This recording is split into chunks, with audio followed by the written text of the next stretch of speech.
Back to the White House today, the president held a news conference just a short while ago.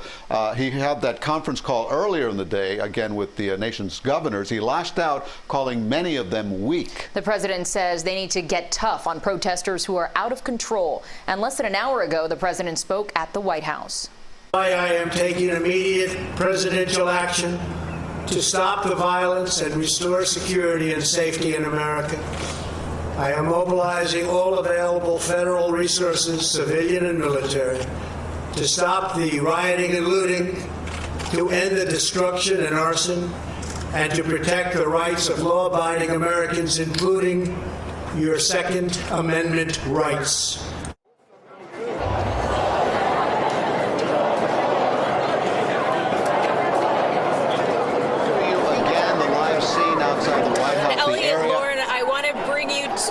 Go ahead, Natalie. Very fluid situation that we're seeing. We're actually around a block away from where we were standing earlier, across from the White House at Lafayette Square. So this is the scene as demonstrators are being pushed down the road away from the White House by officers and what appears to be riot police, multiple layers of law enforcement personnel, as we've been told from demonstrators on scene. This happening with hundreds, if not thousands, of protesters outside of the White House as inside. The president made those remarks in the Rose Garden, saying that he strongly recommended to every governor to deploy the National Guard. Mayors and governors must overwhelmingly have a law enforcement presence, he said. If a city or state fails to take necessary action, he said he would deploy U.S. military police and quickly solve the problem for them. So those were some of the comments inside as the demonstrators have spilled into the surrounding streets around from the White House. The timing of all of this significant. It is 7 p.m. here. That is the time of the new curfew that takes effect tonight. So we'll have to see how the police officers and federal law enforcement officers standing by try to enforce that curfew. The president calling some of the violent protests acts of domestic terrorism. But hours before this, the demonstrations remained peaceful. And I want to show you some of the video from earlier this evening. Protesters took a knee near the U.S. Capitol. Local Metropolitan Police officers did the same in front of Washington's Trump International Hotel. Outside the White House, demonstrators gathered for a fourth day in a row. We're all just people, and we just want to be treated equally. Inside the White House, President Trump demanded a more aggressive response from the nation's governors to address protests that have turned violent. CBS News obtained audio from that call. You have to dominate. If you don't dominate, you're wasting your time. They're going to run over you. You're going to look like a bunch of jerks. Most of you are weak.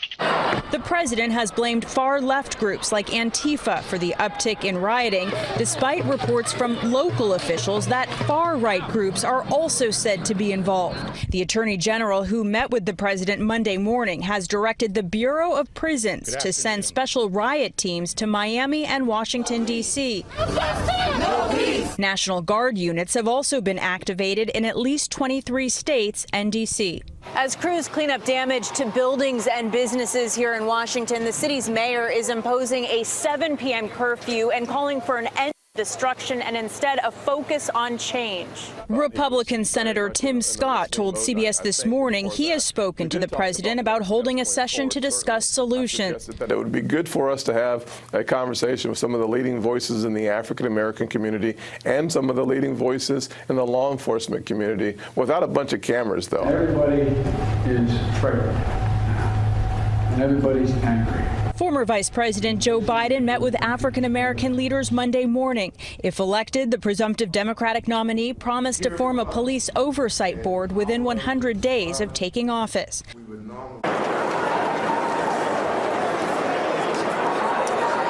back here live, you can see police lining up, trying to continue to push the demonstrators, the protesters back. We are about a couple blocks from the White House, and so we'll see how long it takes to clear all of the demonstrators away from this area. But the president, in his remarks a short time ago, he said he was putting everyone on warning that this 7 p.m. curfew will be strictly enforced. And he also said those who threaten will be arrested or detained. One other comment he made, he said he wants all organizations of terror to be on notice. You'll face extreme penalties and jail. That includes Antifa and others. And we know that that was a statement echoed by the Attorney General earlier as well. So we are going to see how this situation unfolds. Again, important to note that before the demonstrators started to be moved back from the White House, this was largely peaceful, with hundreds then thousands calling for change, at times taking a knee, as we saw here and also at the Capitol. One other note, at the end of the president's comments tonight, he mentioned that he would be going someplace special to pay his respects.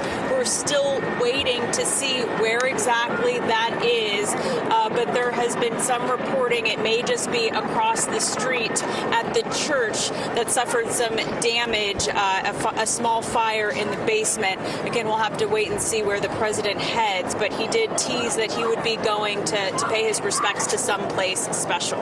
I will send it back to you, Elliot and Lauren. Natalie Brand live for us in Washington, D.C. Lots of new developments this evening. Thank you so much.